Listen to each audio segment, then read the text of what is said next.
দিনটা না আমার খুব আনন্দের দিন ছিল। 79-এ আজকের দিনে আমি মা হয়েছিলাম। জানো তো, আজকে আমার ছেলেটা বামুনপইতে নিয়ে হয়েছিল। আর আমার তো ভীষণ কষ্ট, ভালো নার্সিংহোমে ছিলাম বলে প্রাণ নিয়ে বাড়ি ফিরেছি। সেই জন্য আমার বর বলেছিল আর কোনো দিন আর আমি এই রাস্তায় হাঁটবো না, আমার এই শান্তি হলেও হবে, সুখ হলেও হবে, হ্যাঁ, যত কষ্টই হোক আমি এই নিয়েই থাকবো। আমরা তিনজনে।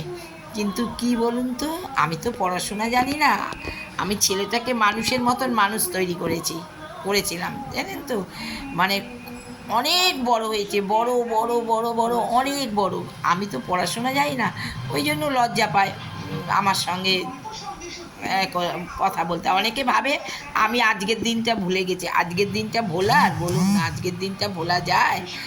আমি মা হয়েছি, আমি আজকের দিনে, এটা তো আমার কত আনন্দের বলুন। সবাই ভাবে আমি বোকা শোকা মানুষ, আমি কিচ্ছু জানি না, বুঝি না, আমার মনে থাকে না, আমি হাফ প্যান্ট ফুল প্যান্ট পরতে পারি না, আমি হ্যাঁ অন্য কিছু পরতে পারি না, শাড়ি ছাড়া পরি না, আমি গৃহবধূ।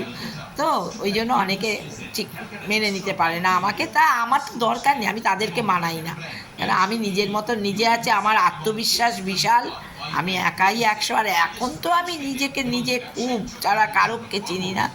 আমি এখন একা ইউকে থেকে এসেছি, ভাবেন কি, আমি নিজে তৈরি হয়ে গেছি, আমাকে তৈরি করে দিয়েছে।